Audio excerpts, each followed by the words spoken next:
एक बार महात्मा बुद्ध अपने शिष्यों के साथ तीर्थ यात्रा के लिए जा रहे थे। चलते चलते रास्ते में एक गांव आया। महात्मा ने कहा, आज का विश्राम इसी गांव में करते हैं। यह कहकर शिष्यों सहित उस गांव में चले गए। गांव के लोगों ने महात्मा को देखा तो बड़े प्रसन्न हुए और महात्मा के लिए बहुत अच्छा आसन लगाया। सभी अपने अपने घरों से अच्छा अच्छा पकवान बनाकर लाए। रात होने पर सभी बच्चे, बड़ी स्त्रियां महात्माओं के पैर दबाने लगे और आराम से बैठकर ज्ञान की बातें सुनते रहे। सुबह हुई तो महात्मा बुद्ध ने गांव वालों से कहा, अच्छा अब हम चलते हैं, आप सभी हमें जाने की अनुमति दे। गांव वालों ने कहा, महाराज एक दिन तो और रुकिए। लेकिन महात्मा ने कहा, नहीं बच्चों, अब हम जाते हैं, कभी फिर आएंगे। यह कहकर महात्मा चलने लगे और चलते हुए महात्मा बुद्ध ने गांव वालों को वरदान दिया और कहा, सब के सब उजड़ जाओ। यह वरदान देकर महात्मा चले जाते हैं। चलते चलते शाम हुई तो महात्मा एक दूसरे गांव में पहुंचे। वहां पहुंचते ही बच्चों का बड़ा सा झुंड दौड़ आया और महात्माओं को चारों तरफ से घेर कर कोई मिट्टी फेंकता है तो कोई कीचड़ फेंकता है। महात्मा लोग बड़ी मुश्किल से उनसे पीछा छुड़ाकर एक जगह गए और अपने पास फटा पुराना कंबल था बिछाकर बैठ गए। काफी देर बाद गांव के कुछ बड़े व बूढ़े आए। वे सब भी महात्माओं को देखकर हंसने लगे और मजाक उड़ाने लगे।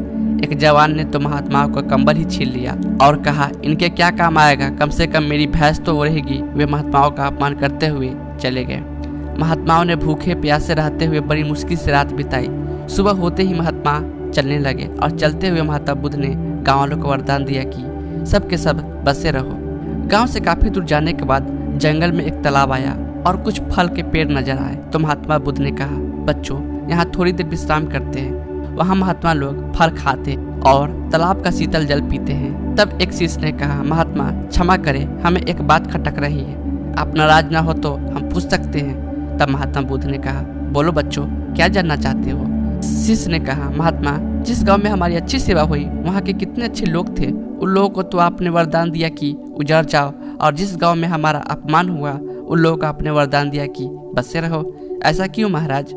तब महात्मा बोले, देखो बच्चों, पहले गांव में कितने अच्छे विचारों के आदमी थे। वह आदमी उजड़ जाएंगे तो दुनिया के कोने कोने में फैल जाएंगे और जहां भी जाएंगे सभी को अच्छे विचार सिखाएंगे। इसलिए मैंने उनको उजड़ जाने का वरदान दिया।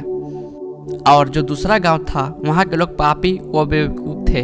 वे जहां भी जाएंगे तो अन्य लोगों को पाप और न्याय करना ही सिखाएंगे। इसलिए उनका एक जगह ही टिका रहना ठीक है। इसी कारण मैंने उनको वरदान दिया कि बसे रहो। महात्मा की बात सुनकर सभी शिष्य अत्यधिक प्रभावित हुए। दो वरदान की कहानी आपको कैसी लगी कृपया कमेंट के माध्यम से हमें जरूर बताएं और ऐसी ही वीडियो देखने के लिए मेरे चैनल को जरूर सब्सक्राइब करें। धन्यवाद। जय हिंद।